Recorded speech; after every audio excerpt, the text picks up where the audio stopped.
has a new house. At night.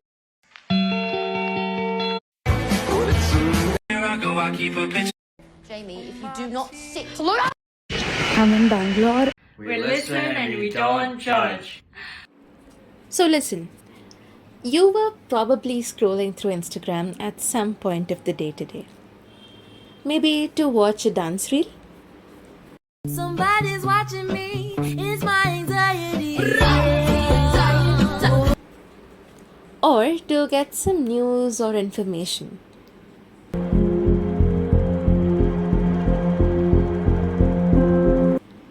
Either ways, what you were looking at was an example of Susan Sontag's new sensibility.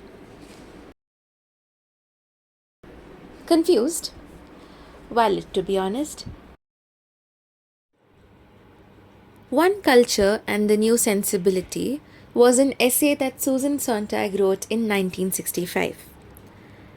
And the Instagram culture today becomes a perfect example for this concept. When Susan Sontag was writing 60 years ago, she was responding to the rise of a new art. This art was bright. It focused on the form more than the content. It experimented with colors and themes. This was a society that was coming to terms with industrialization. In our world, an equivalent would be Instagram. We are constantly surrounded by social media and are constantly molding ourselves as well as the algorithm to suit each other. So, how has art transformed and why is the new sensibility still valid? The reason why Instagram works so well is because it thrives on our sensory engagement. When we encounter posts, when we encounter reels that are only 30-second long, we do not have the time to intellectually interact with it, to come up with lengthy analytical interpretations that exhaust our brains. Rather, Instagram sort of deals with instincts, it deals with feelings, it deals with our senses. At any given point of time, if you open your Explore page on the app, you will find that there's tons of content available. And we are not going to sit through all of the content. We're going to look at what catches our eye, which song stays in our head, which choreography is most appealing to us. These are things that appeal only and only to our senses, and this sort of a shift from intellectualism to sensory engagement is something that comes with the new sensibility. We are able to absorb art, we are able to feel it immediately rather than sitting and over-interpreting it. In addition to this, Instagram as a platform is able to capitalize on our immediate reactions. If we like something, we show it through our likes, our comments, our notes, our shares. And if we don't like something, we're allowed to scroll away or start a fight in the comment section.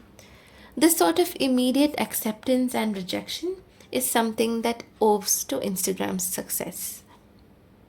On the same platform, you will find a reel that is talking about something educational, something like that of a research paper. You've probably been told that eye contact is important for a good conversation, but according to this 2021 study, a lack of eye contact might be just as important. And you will find a dance reel which takes on viral songs and choreographies. वर्तमान आंखों का धोखा है, भूत सीखने का मौका है. Given that Instagram as a platform accommodates so much variety, there is a blurring of distinctions that is happening. We can no longer see high art and low art. In Sontag's time, low art referred to mass-produced art, and high art referred to fine art, something that was individually, uniquely created. But with Instagram, where even one reel takes the effort of a lot of people. For instance, the song might come from one person. The actual content might come from another. The person in the reel might be the third. The person shooting the reel might be the fourth. In such a scenario, the grounds of calling something high art and low art completely change. Which brings us to one culture, something that Susan Sontag suggests happens with the rise of industrialization and, in our case, with the rise of social media. All kinds of art have the same kind of value precisely because their modes of production have changed. All content creators on Instagram are specialists in some or the other field. But even to make that special kind of art, they need the help of other specialists. The third point is purpose. What is exactly the purpose of the reels that are put out on Instagram? A lot of it is marketing, a lot of it is interest, a lot of it is out of curiosity. Mostly it is to catch audience's attention.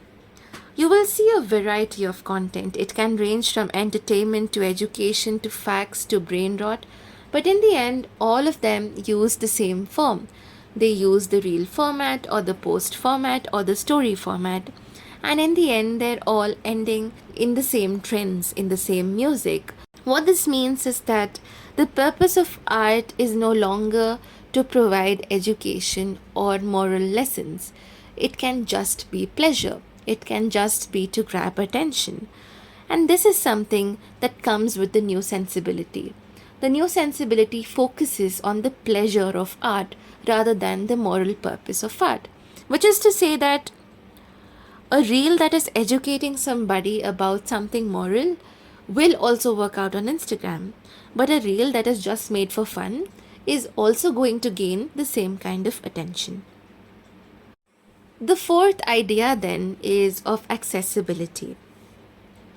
I can, at one point of time, look at a reel that is political in nature, which is talking about the current scenario in the country, or look at a reel which is about a random cat. Both of these things are possible in the same space, in the same time, and they do not require me to leave my space and go to places that are gate-kept. This gatekeeping was something that happened in the past. But with the arrival of the new sensibility, all forms of art are accessible to people. And with a platform like Instagram that universalizes experiences, accessibility only increases. So even if there is an equal platform for all art, it doesn't mean that all seriousness is lost. I am able to access something as serious and as grave as war, and something as funny and as silly as brain rot on the same platform. And this accessibility is what forms the core of Susan Sontag's new sensibility.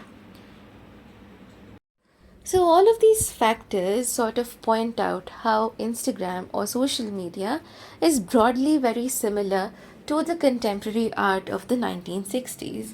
They're both almost functioning in the same ways. When Sontag talks about the new sensibility, she talks of it as being less snobbish to art. She talks of it as being more open and more pluralistic. In that sense, social media or Instagram today is also pluralistic. It provides a platform for all kinds of art to come forward.